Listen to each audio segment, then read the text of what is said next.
कोई ये पूछे कि ट्रंप के दिमाग में क्या चल रहा है तो इस वक्त तो लग रहा है जैसे ट्रंप को भी नहीं पता होगा हर्षवर्धन जी कि उनके दिमाग में क्या चल रहा है।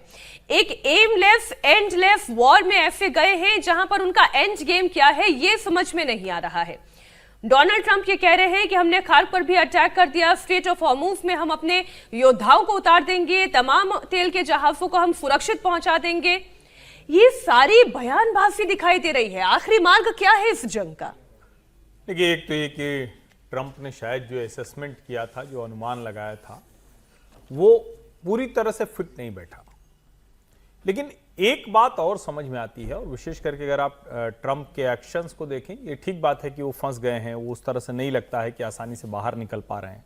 ये भी सही है कि जो वो सोच रहे थे उसका उल्टा हो रहा है। चीन और रूस को ही इस लड़ाई का सबसे ज्यादा लाभ हो रहा है। ईरान बर्बाद जरूर हो रहा है, लेकिन उसके दूसरी चीजों में कोई दिक्कत नहीं है, वो अपनी खेप बाहर निकालने में कामयाब है। तो जो तीनों जगह पर, यानी चाइना, रशिया और ईरान, जहां उसको लगता था कि इस पर वो कंट्रोल करेगा, इनकी इकोनॉमिक पावर तोड़ देगा, इनको पूरी तरह से अलग थलग कर देगा, उसमें वो असफल रहा है। लेकिन एक दूसरी चीज में वो सफल है, और वो सफलता क्या है? उसको सफलता के तौर पर ट्रंप के लिहाज से कहें, दुनिया के लिहाज से तो बहुत घटिया सोच है, वो तबाह कर रहे हैं ईरान। मतलब आप दोनों का फर्क समझिए।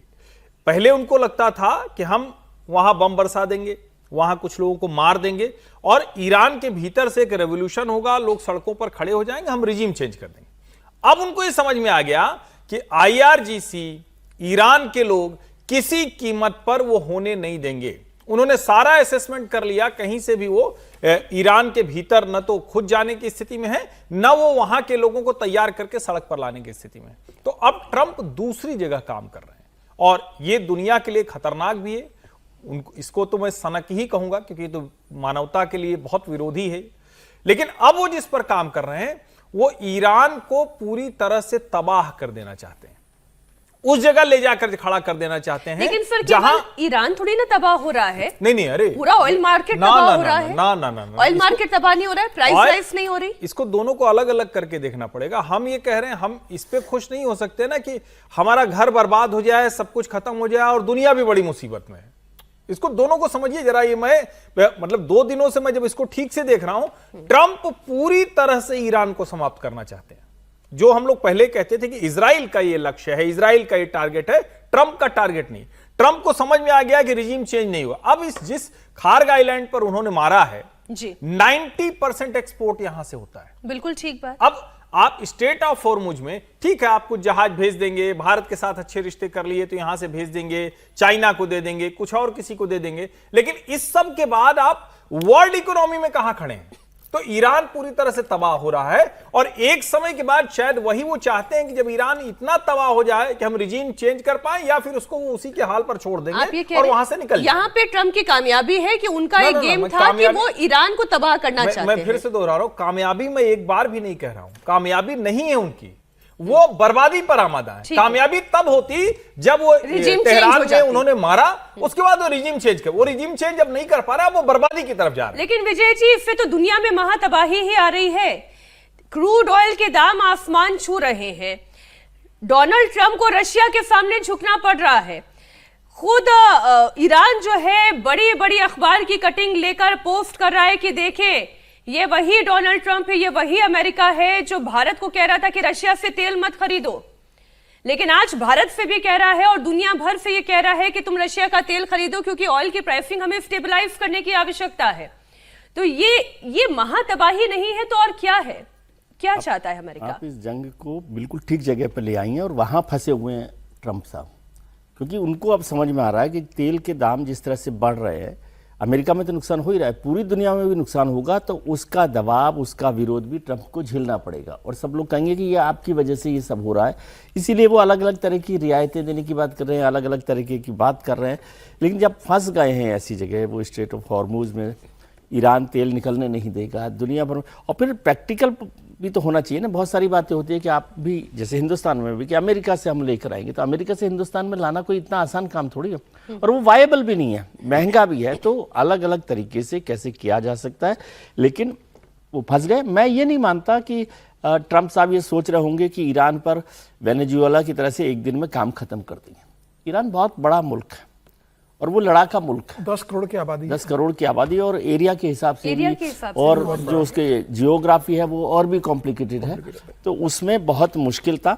और मैं नहीं समझता कि ट्रंप साहब का मतलब, ट्रंप की जो पूरी एडवाइजरी बोर्ड है, जो भी लोग इस युद्ध को देख रहे होंगे, उनको सब कुछ पता होगा कि ईरान में कैसे लड़ाई लड़ी जा रही है।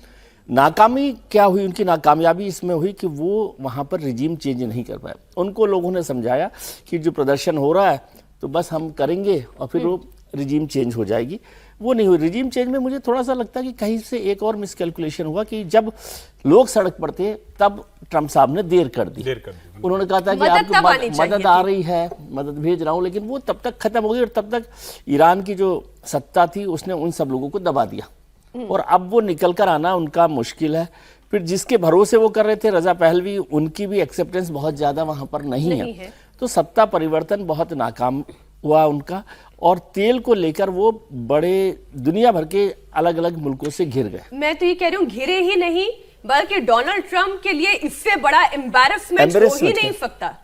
डोनाल्ड ट्रंप के लिए इस वक्त इससे बड़ा एम्बैरेसमेंट हो ही नहीं सकता कि वो दुनिया भर से ये कह रहे हैं कि जाकर रूस का तेल खरीदे। लेकिन हम बात चीन की भी कर लेते हैं। नहीं, इसमें सैयद अब्बास अरागची ने जो कहा है उसको पढ़ा जाना चाहिए और बताया जाना चाहिए कि ईरान के विदेश मंत्री कह रहे हैं कि बहुत समय तक तुमने धमकाने की, जाने क्या क्या दबाव बनाने की भारत पर कोशिश की, आज पूरी दुनिया से बेगिंग शब्द का इस्तेमाल किया। अरे भीख मांग रहे हैं कि भीख मतलब हम लोग तो अक्सर, चूंकि पाकिस्तान की बात आती है तो भीख मंगा याद आता है, लेकिन अमेरिका के लिए ये स्थिति हो जाए। और मैं फिर कह रहा हूं कि ट्रंप, इसीलिए ट्रंप को अब समझ में आया, और चाइना और रशिया कितने पावरफुल हो रहे हैं इसका अनुमान ट्रंप को अच्छे से लग रहा है। मैं चीन की ही बात कर लेती हूं।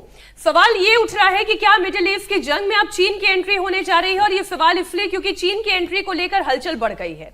ईरान के एक कदम ने ट्रंप की नींद उड़ा दी है। ईरान ने डिसाइड किया है कि हॉर्मुज़ स्ट्रेट कारोबार रूट पर अब डॉलर की बजाय चीन की युआन करेंसी में डील होगी, यानी इस रूट से गुजरने वाले सभी कारोबारी शिप चीनी करेंसी में कारोबार करेंगे।